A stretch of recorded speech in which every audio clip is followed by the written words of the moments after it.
What is the most important work?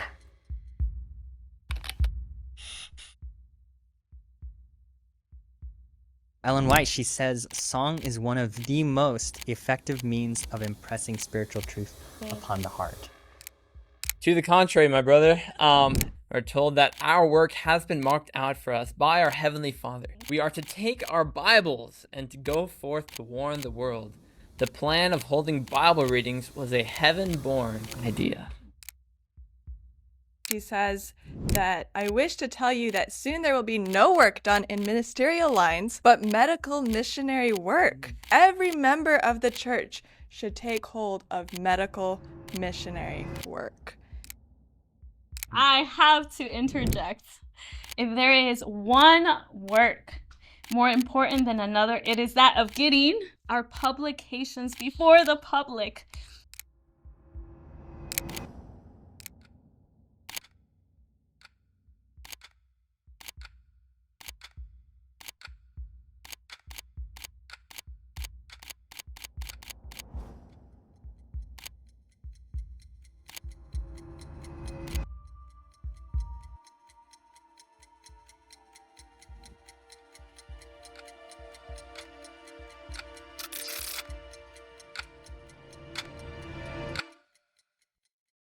My name is Judith Magdaleno, and I am the Literature Ministries Director for the Northern New England Conference.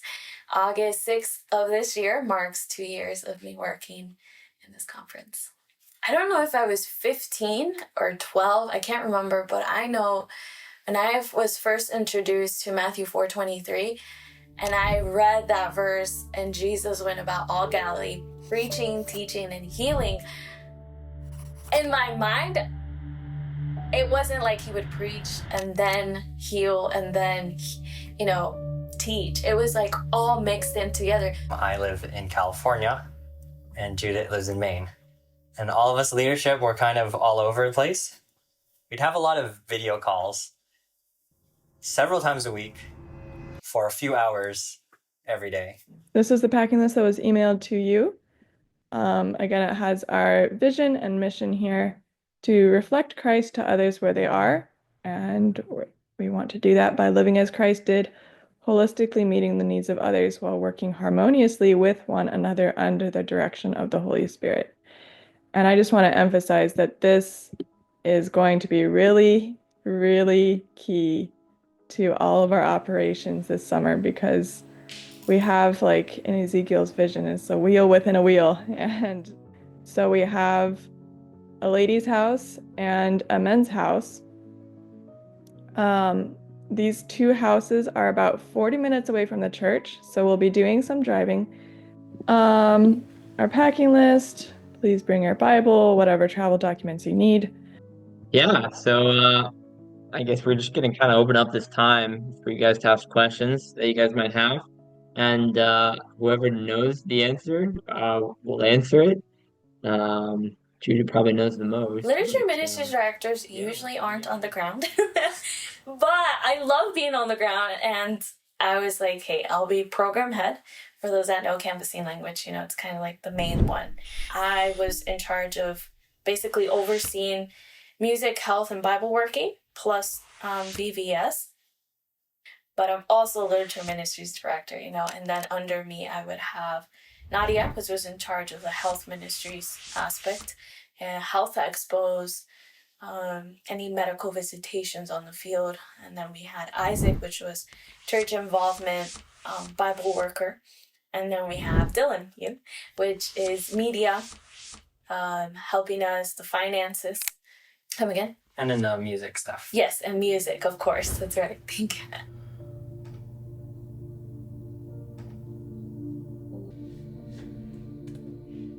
Going into the program, we did have a schedule of the larger events in the program. We had our health expo scheduled. We had an idea of where the music concerts were going to be. We knew that there was going to be inside of the program a smaller 3-week auxiliary program, which essentially would run as a regular, you could say, canvassing program for younger people inside of our larger program.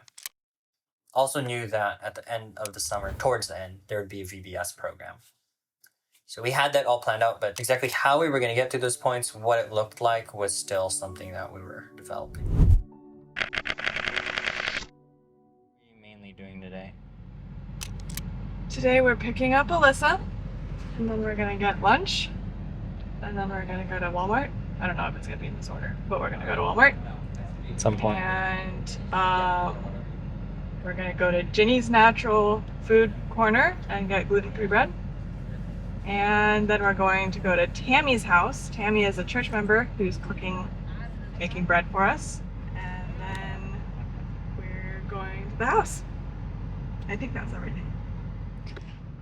So the first half week, it was basically orientation, getting everybody in, doing some icebreakers, and just a smooth landing in.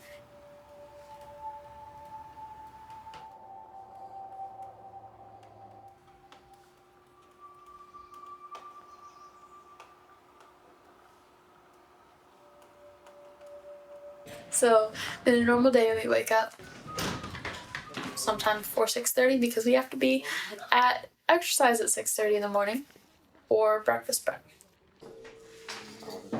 Then from about 7 till 7:30, we usually have time to take a shower if we want to or do some other things.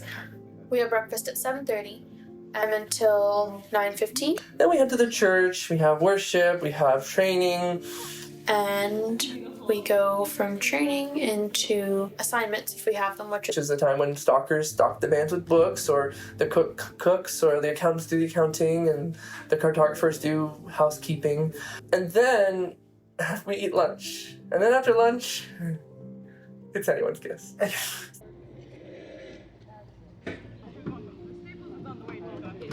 So it was a bit of a struggle to try to learn a different system while creating a different system, while trying to make sure that no one lost their minds in trying to learn something new. And so we had an idea of how it should work. We had an idea of what could work. But just for the fact that we've never done it before meant that a lot of things we were learning as it went along. You know, we can teach people the Bible, and that's important. But our focus has really been to teach people how to teach themselves the Bible. A lot of times when you're studying the Bible with people, they don't know the context of some of the passages of scripture that you quote from. And even if they do, they have their own preconceived ideas as to what the context is pointing to, and therefore what the interpretation of that specific verse that you're using, what it means. And so our approach with Bible studies is not trying to schedule Bible studies, not trying to get a Bible study contact, but rather when you're meeting somebody and a need is expressed, that is the first Bible study. Medical missionary work is more than just offering medical services as a part of missionary effort. Ellen White often talks about Christian help work, which is just doing good deeds in the community. And medical missionary work doesn't mean just becoming a doctor. It means doing music and helping people with their yard work and combining all these different things to share the gospel. Because health is about so much more than diabetes and heart disease and obesity and all these diseases that we think of. I think when people think of music in the church, they think of playing for song service, playing for special music, and playing for a nursing home occasionally. For someone on the outside, they would be like, okay, so there's all these other areas of evangelism. You got the health ministries, Bible work and canvassing, and then it's like music. Yeah, exactly that. Where does that even tie in? I think music is a great opening wedge. Form follows function. And so the question then for us was, what spiritual truth are we trying to impress? And you start with that. You don't start with anything else. You start with, what am I trying to say? And then you work backward to, what does my goal require? And for us, that required writing music. Because if it doesn't exist, then you have to create it. So if what you're aiming for does not exist, you need to write it. And at least me coming to a program, I want a solid set of rules and lists, and this is how you do this, instructions, and you're going to go to the door, you're going to say this, and then it's all going to be fine. So what does action look like in your view? A lot of brainstorming, a lot of training. Jayla, how'd it go?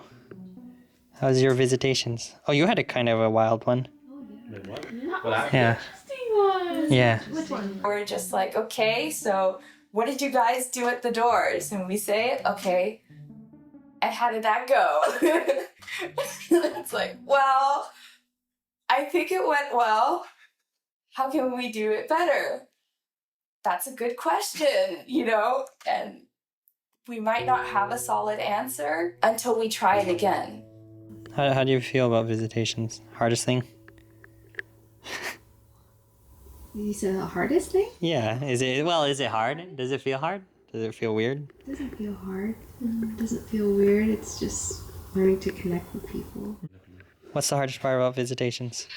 I think finding connecting points with people and trying to find applications to connect it to spiritual things. What about you, Alyssa? What's the hardest part about visitations? I think it's my own brain thinking that they're not actually gonna want me to ever show up on their doorstep. It's not a just 1 + 1 = 2, and it's whenever I'm trying something new. Like, I'm scared that I might make a mistake, but at the same time, it's like... Oh, like an adrenaline rush. Yeah. It's like, okay, this has never been done before. So there are unlimited opportunities. You want to describe what those are? These are muffins for Miss Betty. Hey. So, delightful banana muffins. 4 of them with walnuts. At this point, I think it would ruin. Well, I mean, you would just spread them out. It's up to you guys. If you guys want a taste test, I mean, not like it's gonna change anything at this point.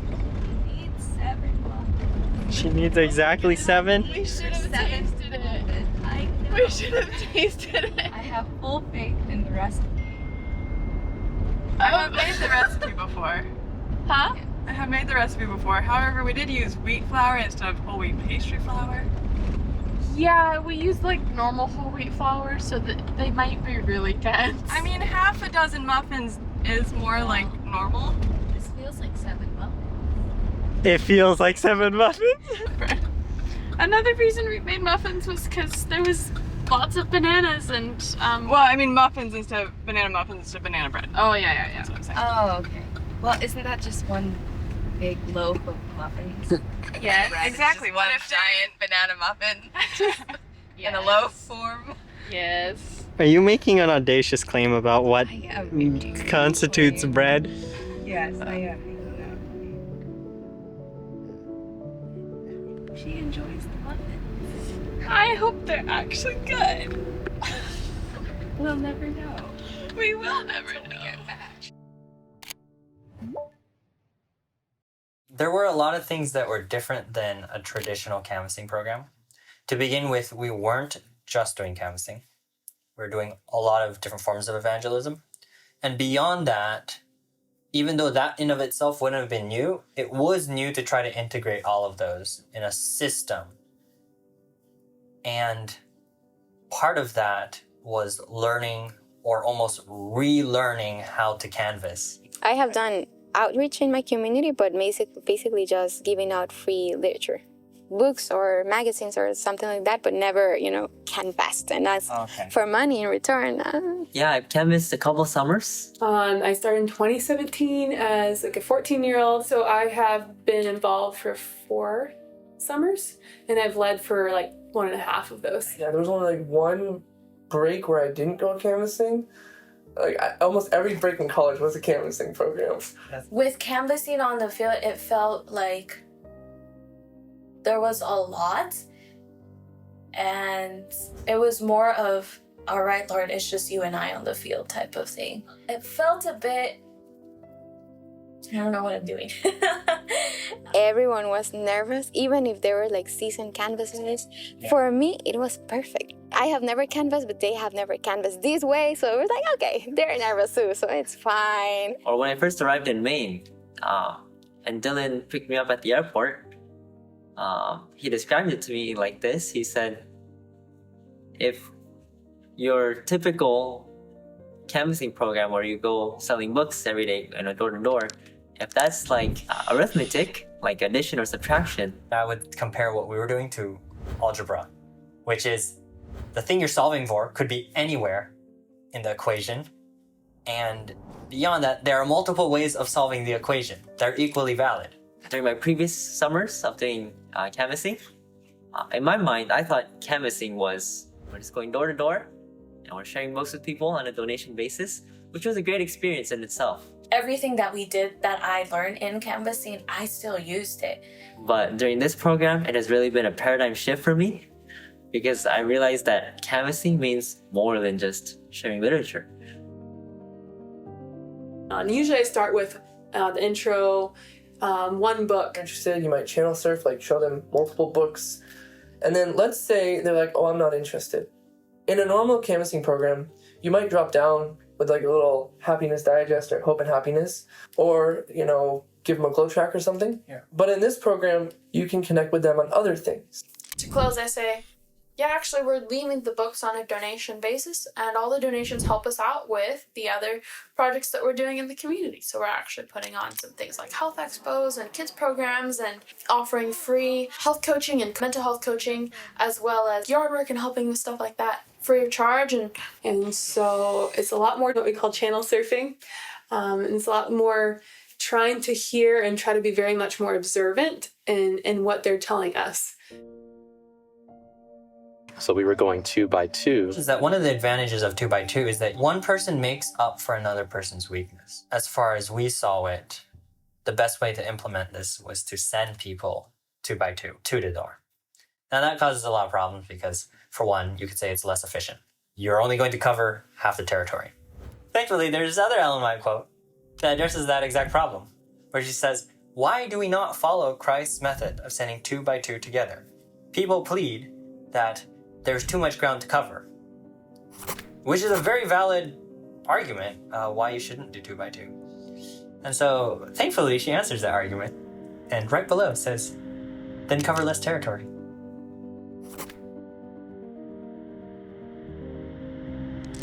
In an average 10-week program, basically, the students are trained to do one thing: to get books out and get donations. Try to go as quick as possible. Which again, I think there's value in that. It's like sowing the seeds, right? Scattering the seeds, which is valuable.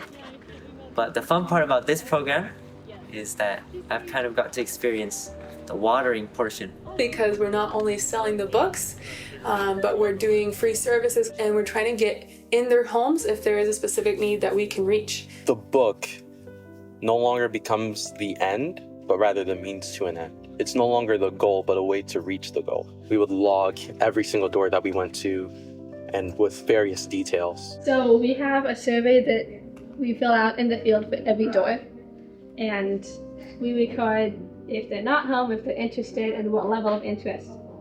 And then Robin and I get the job of keeping track of that information and inputting it on a spreadsheet. We kind of also rate where they're at, like if they rejected us, if they are, nice but not really interested, if they're a little bit interested. If we find someone interested in some of our programs, we take down their address, take down the contact information, and we schedule a visitation with them. And you're trying to see if there's any excuse for you to come back and connect with that person. And so the connecting point isn't just the books. And now it's like, well, there's a central point in the books, but there's also a central connector point in our free services and trying to meet a need of theirs. We offer community service, which is yard work, cleaning houses, It can even be fixing things. We can help small maintenance jobs. We also offer health consultations, so we can go to someone's house and offer them health coaching sessions or mental health coaching sessions. We also offer music. We have been offering in-home concerts. Not everybody we visit is interested in something specific. They're all kind of different from each other. And a lot of people, they kind of just show that they're like, reaching out for something better, but they don't necessarily know how to ask for it or what to ask for. And so it's not cut and dry. I do understand and can see the struggle for those that have been in a canvassing program where you do have a very organized and detailed process on how to meet someone at the door. It's like taking a rug under someone's feet. But I think overall it was so good because it just helped you really to see people for who they were rather than for you to necessarily come with an agenda. How's the program going? It's going really good. And I think a part of me is also realizing how beautiful and complex it is to work with different talents. We initially wanted it to be clean cut, like there would be set days where you're going to visit people and set days where you're going to canvas. But the reality is that doesn't work because you never know when people are going to be home or whether. And we don't know who is going to have a certain specific need. Like, what if the person in the medical field is needed more? Then they would canvas less. But then does that mean they're going to make less just because they're needed more? Or what if the person that's going to do music ends up doing a lot of music, so are they just not going to canvas as much and then they're going to make less? And we didn't want to create that tension where someone will suffer for trying to help someone else. So we're like, how are we going to raise money, but also have visitations with the people that we meet? And so we're like, well, how did the apostles do it? And we read in Acts 4:32 that everything was common. Like the way they built up the sanctuary was by everybody bringing in a little bit of gold, a little bit of silver. And it was like, oh, there goes my piece of silver, And so it was more of we're in this together. And I'm a really good canvasser. I made so much amount of money. It was like, I'm going to share it with you. And in terms of finances, that meant if someone made money canvassing, it was divided equally amongst the entire team. At first we were like, man, like this is crazy because, most of our team members are students. And to be honest, I was surprised that the team was on board for it. Well, one thing that encourages my heart is the fact that they're all here because they want to reach souls. Nice. And whatever sacrifices or things we need to change to do that, they're willing to do that.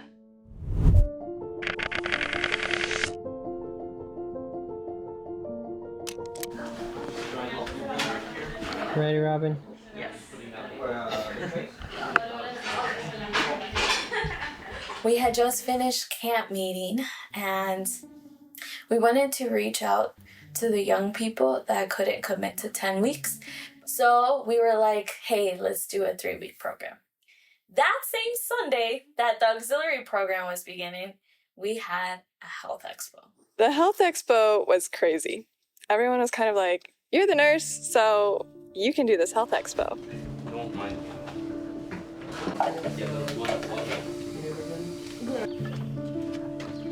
And I'm a nurse, and I can do all the things in the health expo, but I'm not naturally an event coordinator. And so that was really challenging for me, actually. Blood glucose measurement and education that people blow into. So I really relied on, early on, a couple of people who have done a lot of health expos in this conference. And that was really helpful, just getting the rundown of how a health expo works and what you need to plan in order to have a health expo. So we really got everyone coming together. And that was honestly the most beautiful thing, was seeing the church come together to put this on together. And I felt so supported and really realized that I could not do it by myself, and it really did take a team. What are you making? making a poster board to show just how much sugar we consume. Nice. I definitely have not drinking any of these.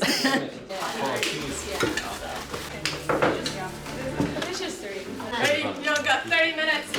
We should have run a food process. Yeah. Doing the Well, what are you doing today? auxiliary program, training in young people. There we just have them arrive. Yep. They came from California. You're good. Right there, yep.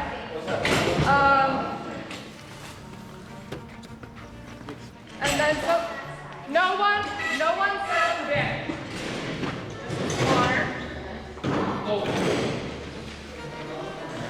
Supposed to be in rest. You're in the rest. What's the rest table? Get massages. You think you'll need more water? In the health expo. I am taking blood sugar.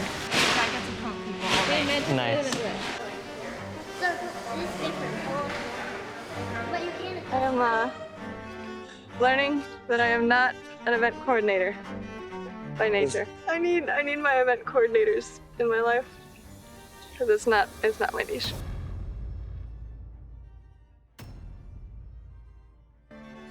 But we're doing a thing. It's gonna be done, and hopefully people come.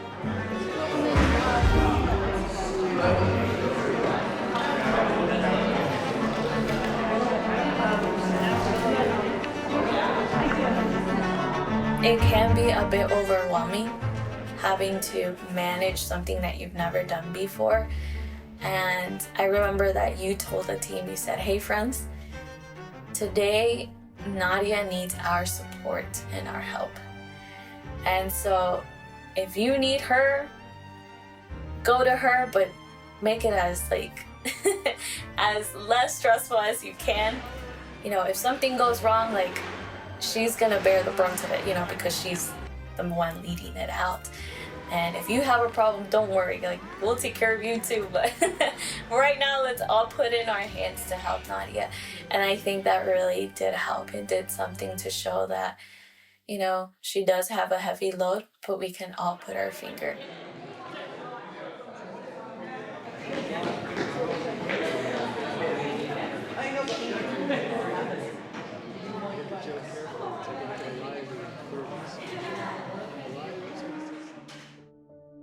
Around week 4 and 5, a lot of things were happening. We had a health expo. We also had our extra smaller, you could say junior canvassing team come in. We also had our first music concert that weekend. So coming to this program and having concert dates before we had a concert put together is really insane, actually.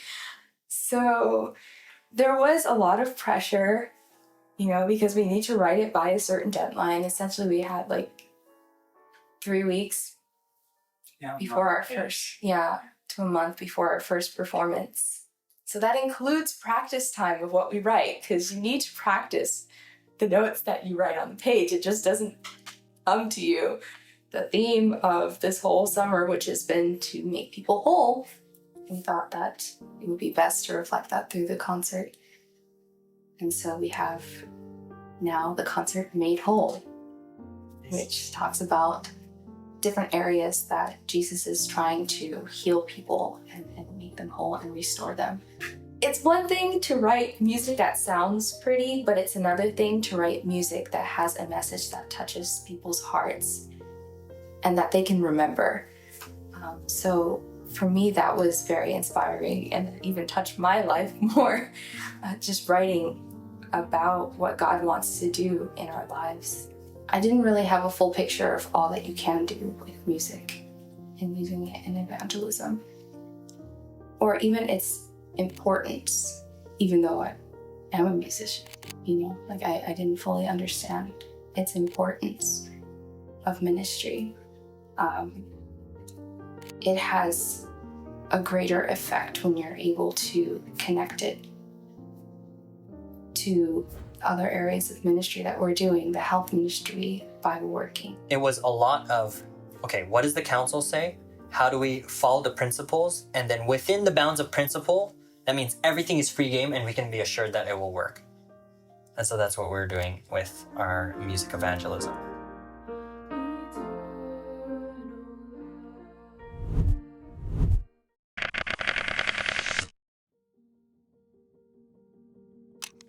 There was a point to where we had to stop as leadership and say, hey, this is not working, because I wanted to be at the Health Expo, but I had just received the other auxiliary program. When I first thought about it, I'm like, this is gonna be great. Like, I'm just like, I ran canvassing programs, and it's just 3 weeks. It's one band, it'll be all right, and I have 2 leaders helping me, it'll be great. So in my mind, I was like, I'll be program head for that program too, while also being program head for the 10-week program. And I realized quickly that I was doing a lot. And week 2 came back and I was like, oh,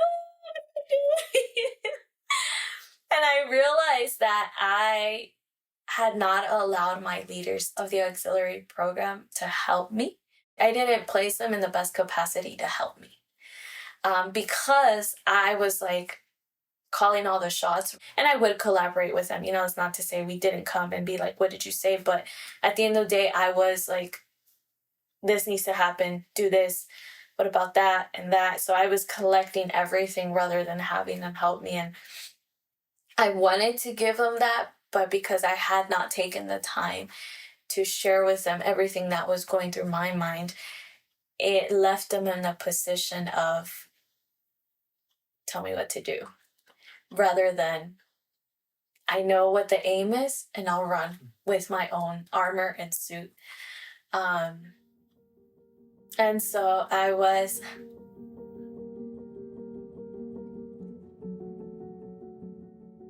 it just showed me how much I want to do the work, but realizing that I can't do it alone. And my leaders were so patient with me. And specifically, like during the auxiliary program, I remember I was like, friends, like, I need you all to be more proactive. Like, don't wait for me to tell you what to do. And it was kind of like, Judith, we would love to do that, but I don't know what's happening.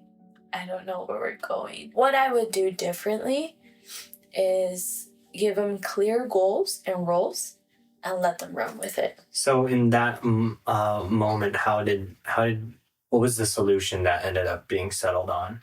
It was that I would not be involved in the 10-week program.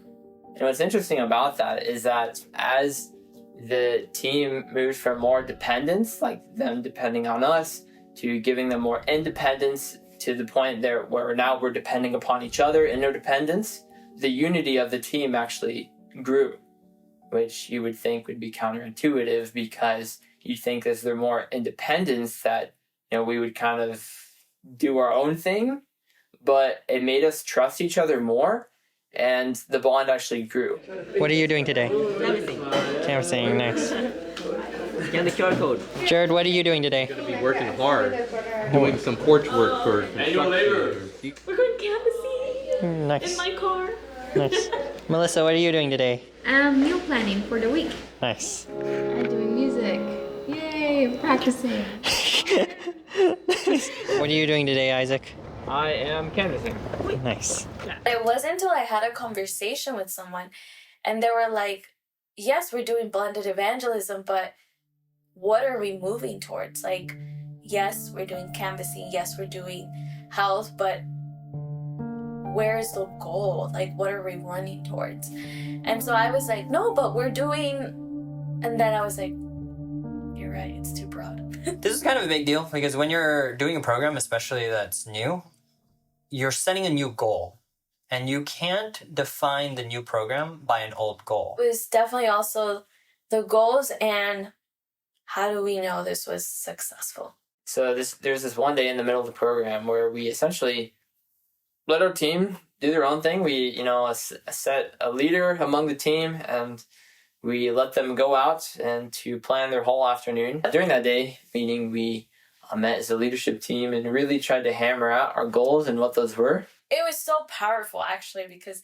you had also suggested, you're like, hey, friends, like, we should pray every 30 minutes. So here we are brainstorming. We're like, Lord, how can we be more competent missionaries for you? And also, let's pray every 30 minutes for the team on the field. And if I'm not mistaken, I think that was one of the most powerful days. Can you say that again, Isaac? What are we doing now? This is what I've been telling Isaac. I've been telling Isaac, hey, Isaac, you want to drop out of school so we can start a school? Here's the rough draft here. We're Making just working on it. Yeah, our ISLOs here. Very rough draft, but it's a work in progress, yeah. Yes. And where is our next field training school, Judith? Burlington, Vermont. The third most secular city in the state of the United States of America. So please prayerfully consider coming next summer. She's a natural. Yep, that's right. We are making institutional student learning outcomes, and we're making evaluation standards and curriculum. It's so good. Portfolios. Yep, we're making portfolios. We're making This our is own the grading room. system. This is the room where stuff happens, guys. And it was great because we were just sitting there trying to hash this out and look from the word, is there a tangible way of measuring whether or not we succeeded? What I was suggesting to our team is that if we have goals that are quantifiable, they need to be biblical goals. A goal needs to be something that is biblical, that God has promised, because if he's not promised it, then you're just going to be disappointed when you don't reach it. All of our goals merged into two categories. We had what you could say circle of influence goals and circle of concern goals. Our circle of influence goals, right? Things that were essentially within our power, within our control. A goal that I had, for example, was to visit the church members, or to visit all of the church members. And then we also had what we called prayer goals, our circles of concern. And circle of concern goals, on the other hand, are goals that we'd like to happen, which were more or less prayer requests, like, Lord, if it be your will, help us to do this. But we weren't expecting necessarily to get those things. Us and who we are, we will focus on that. Our character, our abilities, things we're developing, we're going to make that our goal, and the team and what they've learned our goal. And so after the meeting, we've sort of hashed out our goals and how we measure them. And because we kind of did that halfway through the summer, we didn't exactly get to measure everything perfectly.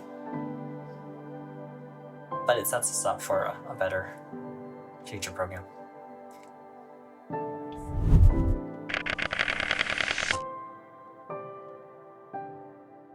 Go ahead. Oh, why isn't it moving? Why? Hold on. Please hold. This is not.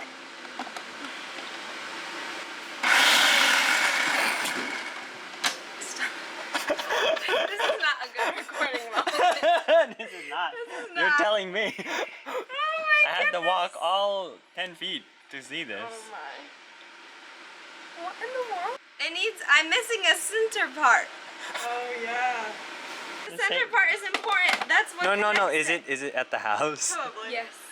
It is at the house. See, this is why it's an object lesson that Jesus is important to be in the center. Because if you don't have the center, nothing moves. Like in Company Evangelism. If you don't have Christ, nothing turns. So. The other option is you can hand chop it. But how am I going to get the juice incorporated? You'll mix it after you chop Okay. it super fine. Yeah. That's gonna take all day. Not necessarily. I don't think so. If you chop really fast, if we have a good knife, are there good knives? Nope. No, Tell them what it is, Dylan. we have here Fancy name. this is a ribbed Don't look at date. It's a ribbed date with a flax lemon emulsion.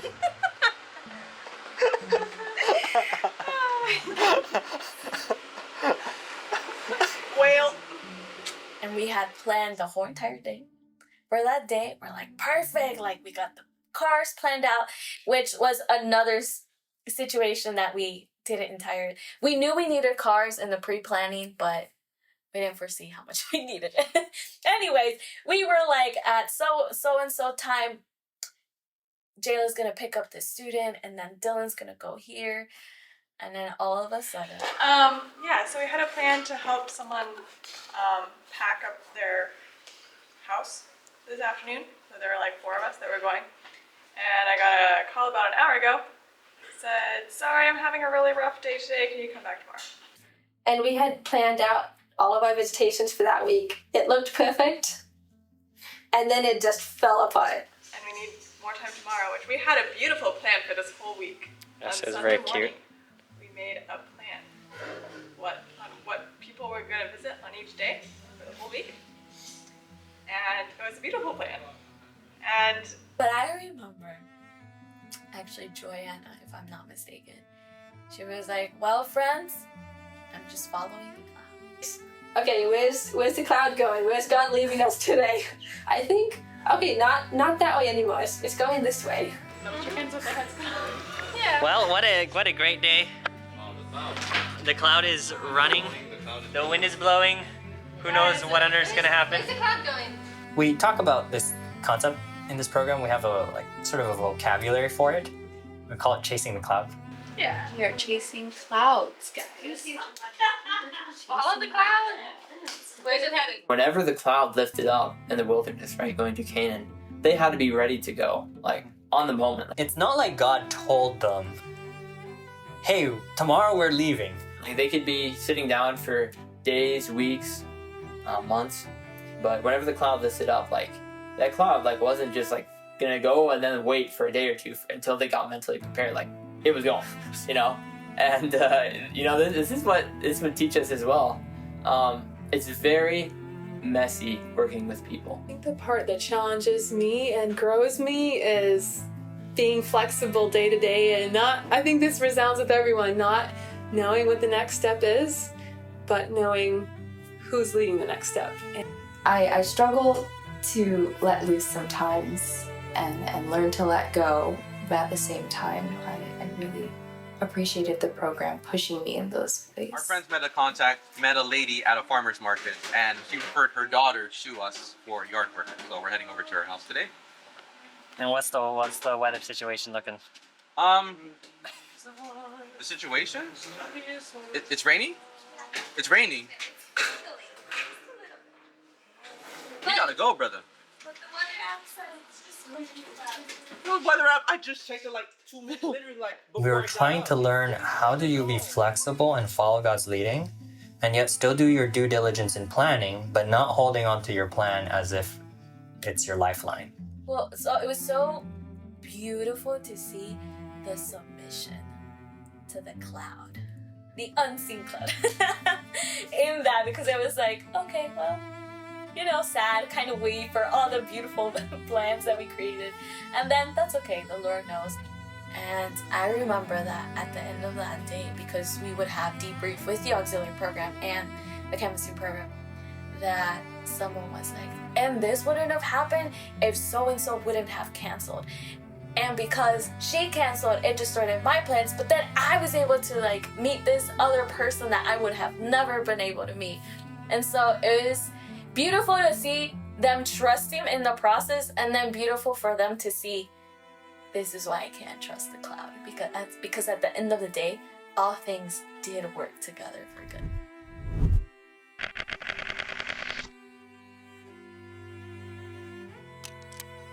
The program that we needed, we couldn't get until 5 days before the actual VBS. Turning the stuff upside down. I was supposed to visit someone today, and turns out I'm doing canvassing. And I have visitations tomorrow, and a visitation scheduled for Wednesday and Thursday, but I'm supposed to not be here, although I just made a phone call and I might be here. I'm supposed to work with Miss Lisa on VBS and find out what I'm actually doing. So far, I feel like I'm planning for the school year without seeing the curriculum.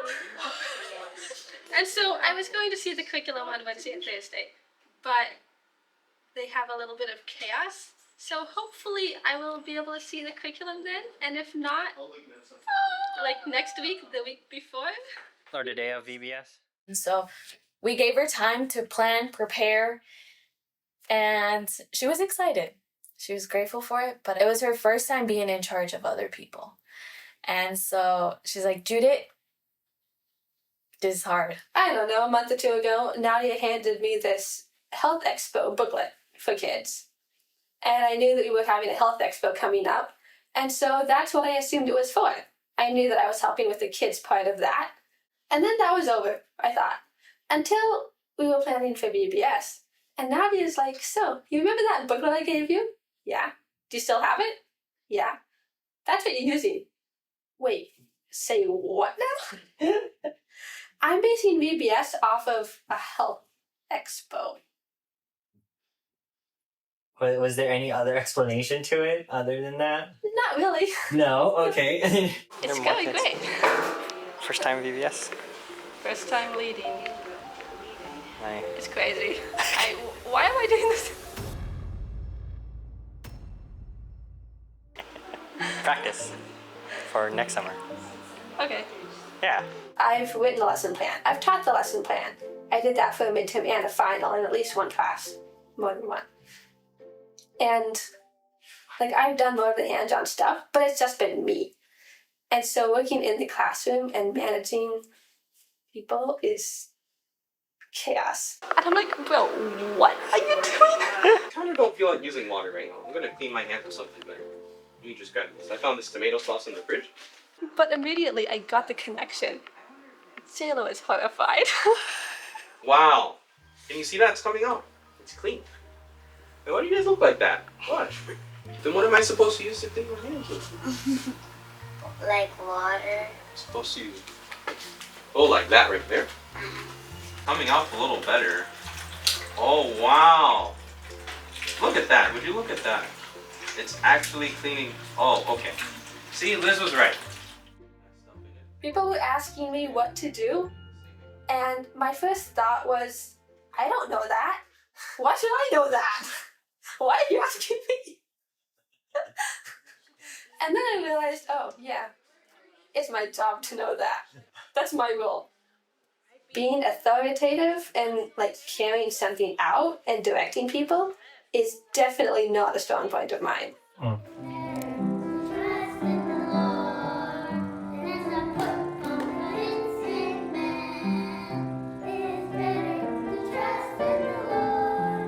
And so I saw her growing so much as a leader, big time.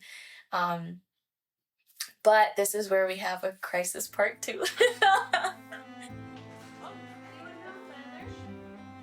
I think I don't realize, I feel like I have an infinite amount of resources. And I forget that I am human. And naturally, when you don't have enough resources, especially food, your body starts to eat you up. And that's kind of what happened. I would start eating up other moments that didn't need to be eaten up. And so that's when I started kind of zoning out and using prime teen time to do other responsibilities that were important, but conflicted with my most imminent duties then. Do you remember when that kind of settled and it was yeah, this is the change? Do you remember the events leading up to that? To where his point where we're yeah. It was when, for me at least, it was when, so here's the other thing. I love children. I have a childlike spirit. I will go on a swing and swing, send me. So here I was doing my choo-choo train in the VBS. And then Wednesday we have a Connect Live at the conference office, a recording. We're conversing and you, Dylan, actually were like, hey, I need help. And I didn't realize that you had been taking the brunt of responsibilities. We did talk about that and we said, because Dylan is doing thus and thus, worship especially, we as leaders need to take the most brunt of other responsibilities. And in my mind, I didn't see it so much because I felt like I was present and I had been interacting with the students one-on-one, not so much in the main events, but afterwards. And so I felt like that compensated for it, but I realized that it needed more. And so I was also very tired.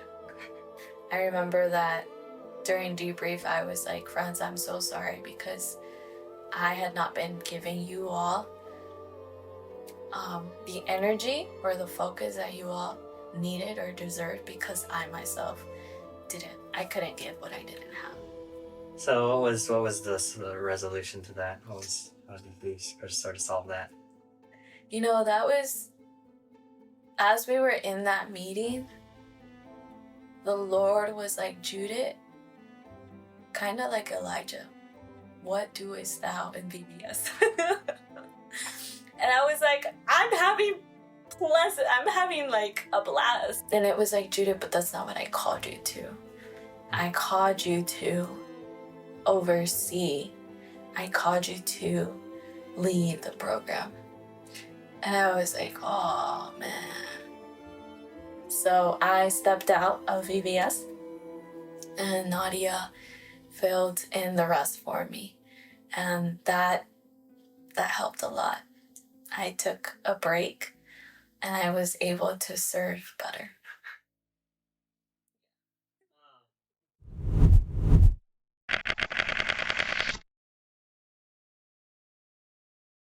A huge part of this program is equipping the church. Nadia also came a few months early to help the church, to connect with the church before the rest of our team got here. So she kind of helped with that before even we got here.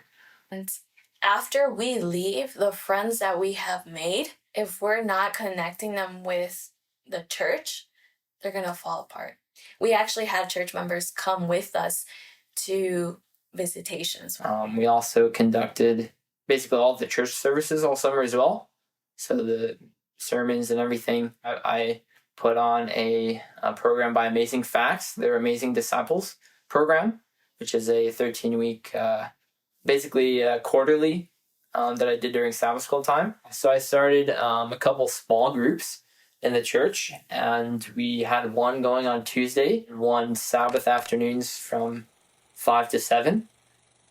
I visited the church members personally in their homes. So this was particularly prompted by studying the spirit of prophecy and reading many, many quotations about how a minister's work does not primarily comprise in giving sermons, but rather in personal visitations, and how that after a message is given, the more important part of the work is actually in personal visitations with those who have heard the message. And so I made it a very high priority to visit the church members.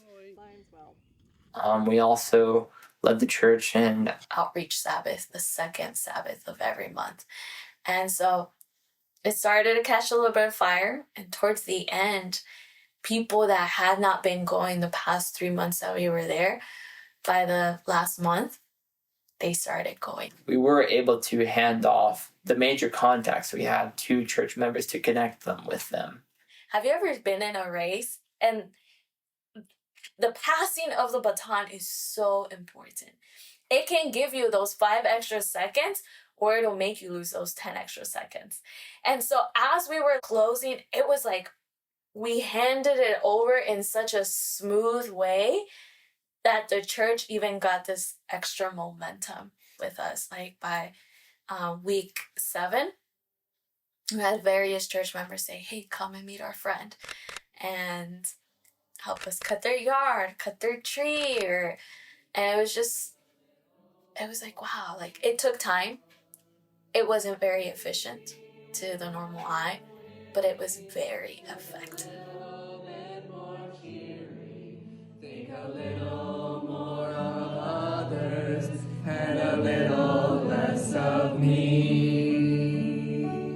Let me be a little braver when temptation bids me waver.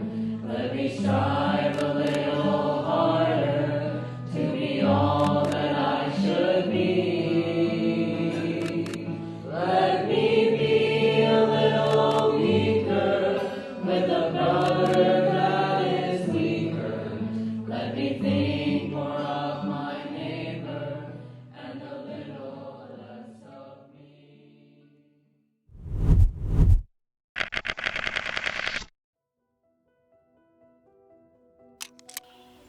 Debriefing is so important, especially when you're doing something new. You have all these thoughts, but if you don't have the time to process, not only with yourself and the Lord, but with someone just out loud that has gone and is in that same experience, it kind of can hinder the growth or the effect. And so that was our goal for this retreat, that everything, mind you, we would have our debriefs at the end of the day, and it was so good, powerful. But overall, it was like, let's look at the big picture now and see what went well, what didn't go well, what would you have changed, what would you have liked more of that didn't come out during the weekly, daily debriefs that we had. When you're sprinting, you go fast, go. And if you stop, it's very dangerous for your heart. We don't want our team to spiral down after such a high mountain. When Moses went to Mount Sinai, it says he descended. And I think that is so key, because it wasn't like the Lord didn't even fly him down. He could have transported him, but Moses descended, and he descended with his face glowing. And so we wanted our students that this summer they descend with their face glowing. So that's what this retreat has been the last week, giving them time to pray, to rest, go out in nature, and live what we have been preaching to the people in the community, but also at the church. We wanted to teach them that ministry is a lifestyle.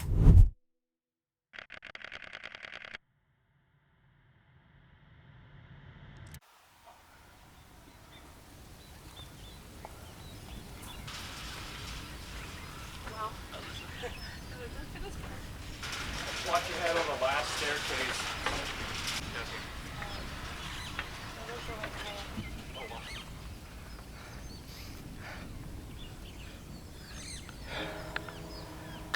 Gorgeous.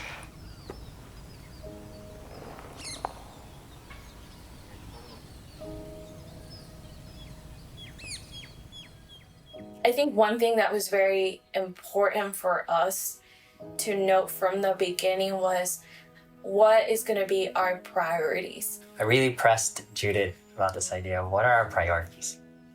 Early on, I presented her what I believed should be the priorities, and it was based on this idea of inside out. You know, the Great Commission, you start in Jerusalem, then you go to Judea, Samaria, to the ends of the world. And so you need to start with the inside in doing evangelism, and we're only as effective in evangelism as we ourselves are converted. And our work in the community is only as effective as the church is equipped to do a long-standing work. And we decided, number one, we're going to prioritize our team and investing in our team. Number two, it was the church and working with the church, growing the church and their ability to make disciples and all of their needs. Number three, we're investing in the community. So it was very much in, out for the first three, and then the fourth one was finances.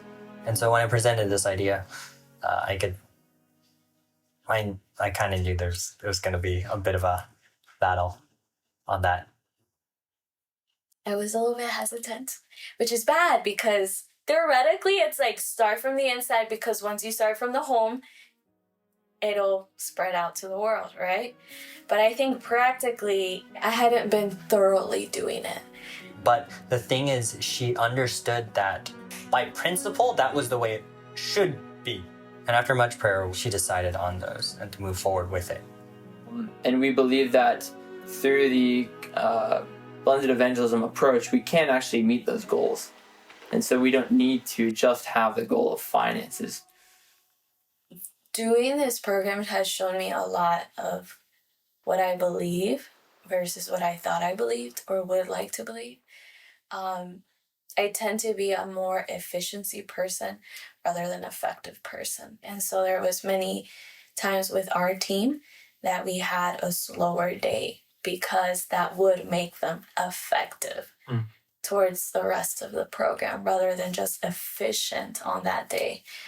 What I think I found was so beautiful with especially what leadership was doing, when I saw how you guys were caring about us as whole people and wanting us to have full mental, physical, and spiritual health as your like top priority, that just made it, I think, click more in my mind about how we're doing ministry for everybody that we're meeting.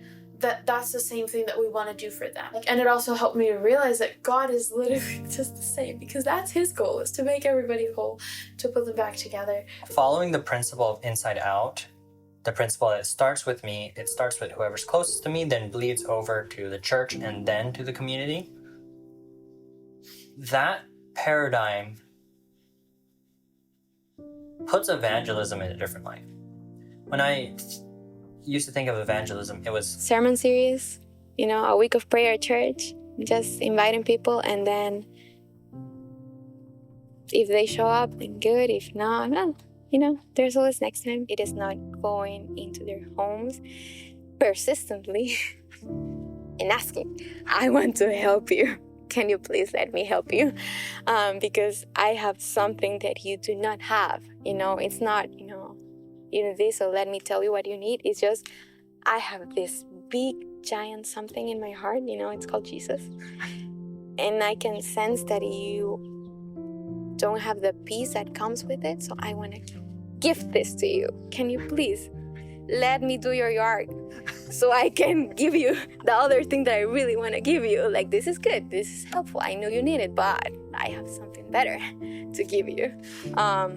So I guess what we usually see evangelism as church, or in our very Laodicean passive way, is just presenting Jesus and who he is, but not in a self-sacrificing way. Let me tell you who Jesus is, but not showing him in your, this is what Jesus did for the people. Like, he ministered to their needs, he washed their feet, he served, he healed, he did all of whatever they needed. So we are just telling about Jesus, but not showing them. Evangelism isn't so much about what I do as much as it is about who I am. Because at the heart of it, what I do is simply an outgrowth of who I am. It's like that quote, raise me up to be a pure and holy atmosphere where the rich currents of your love may flow through my soul. And like it says in Desire of Ages, Days of Conflict, virtue is defined as the healing current of love. There's an unconscious influence that will work through you without you even noticing it. And so if I have a relationship with God, if I see that what I have is worth sharing, the natural outgrowth of that is that I will share it in every step of my life. And that's simply just the work of the Holy Spirit. That is something that you will not be aware of, but he will plant seeds, he will water seeds, he will weed out things after you leave in that person's life, simply because you were connected with him. Because then reaching out doesn't become any more about, I need to do certain things to reach out. It becomes more about, how do I become the person that has such a thriving relationship with God that it just bleeds out of me, whatever I do and wherever I go. We are all aware that we are a work in progress, and that the reason why we are here is because we are going to serve God and serve others. In this program, I've come to appreciate working with people that are not like me.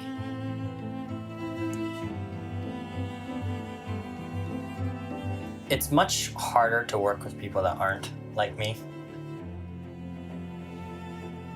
It's easier to get along with people that see things the way I do.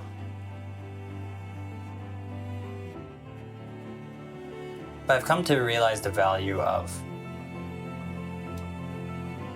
complementary strengths. I recognize so many strengths that people have, and I'm like, wow. And now I really value it. So I value the differences. I'm very grateful. And that's why I think that a summer like this has taught me so much. And oh, this is how ministry is supposed to go. Like, we're like, oh, this person's so difficult to work with. Like, I need to not have them on my team, and in fact, that's the exact opposite of what God's trying to teach us. And it was almost like this mentality shift where instead of, oh, we're different, let's just do our own thing then, it became, oh, we're different, then let's work together. And it's such a beautiful thing because learning to lean in to our differences and coming together. You really kind of start to see your own flaws and character defects more than you ever saw before. It's the people who you work closest with that rub you the hardest, the strongest. It says iron sharpens iron, and that involves a rubbing process, and it's uncomfortable. I think it brings up what is not usually right at the surface. And so the fact that we're living, we're working, and we're eating together, and you see things in them that are not good, and then you see things in yourself that are not good, and then you feel discouraged, and you feel this need to, you feel a need to change, and you have to be willing to sacrifice yourself, what you want, for the cause, for God, for whatever God called you to do. And everyone here really shows that love that can only be, in them if they have Jesus. The strength is when we unify. And I think that's been seen individually within the different departments that we've had as well. It's like once you unify there, then you're able to unify together as a group. Here in this group, everyone brings something different. And it really surprised me how much you can do in a single community just by using the gifts that you have already. it gives you a picture of how God works. He has even the idea of God in the Bible is you have three that are different, distinctly different, and somehow one at the same time. And that's kind of what the picture of the church is supposed to be. You have different people from different backgrounds, different ways of looking at things, but they're unified by their love for one another and their love for God. And they blend perfectly. And the way that Jesus describes it is that when that unity is achieved, then the world will know that we are his disciples. And so it's not so much about finding the most important work. It's about doing your part in the work.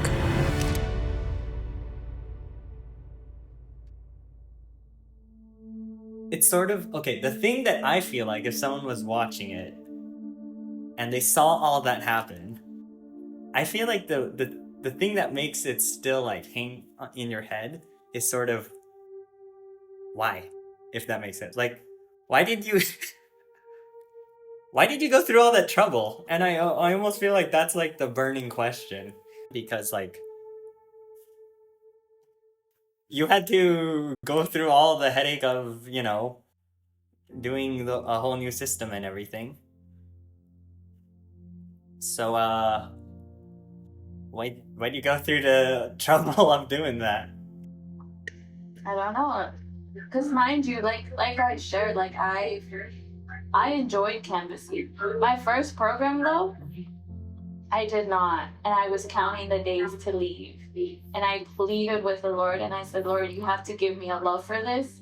If not, I'm not going to survive. It's just not going to work out. And lo and behold, he gave me a love for it. I think also, Dylan, it's just we stood up for what we believed.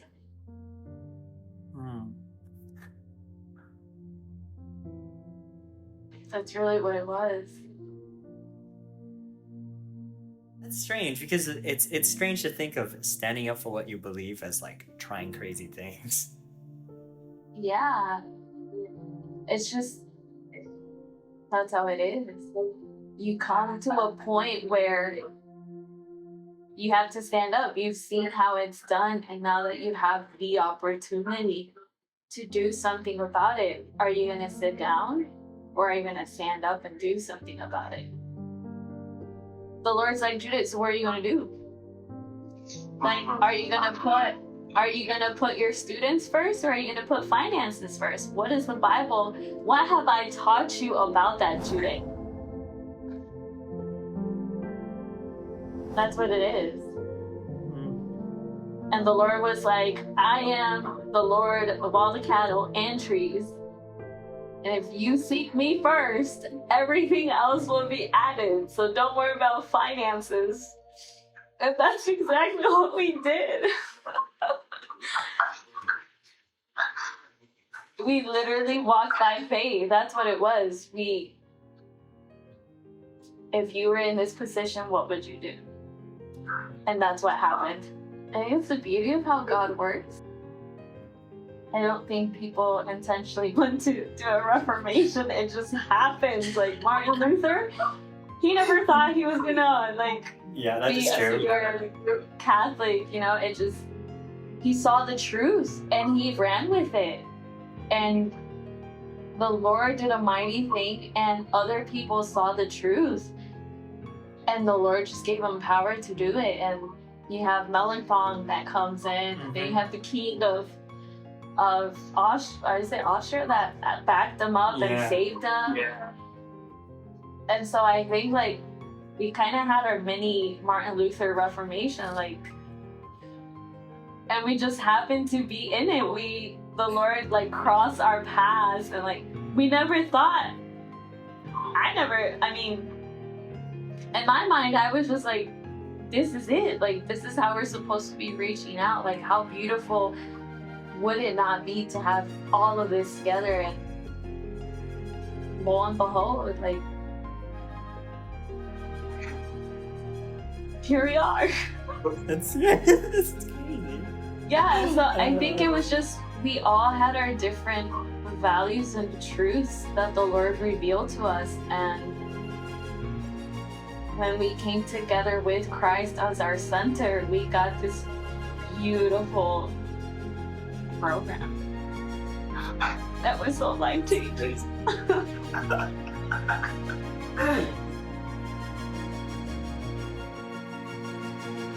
And I wish I could tell you that there was this big cloud in the sky that said go. But it was just a group of young people who stood up for what they believed. Believed in the counsels that God had given to us in His Word. To rest, to take care of His people, and above all, to work together as the body of Christ. It wasn't just one man. It was all of us. And God needs you to work in your church. That's right. He took on our infirmities, bore our sickness in humility, for He came to earth to save us from our sins. For He came to make us whole again.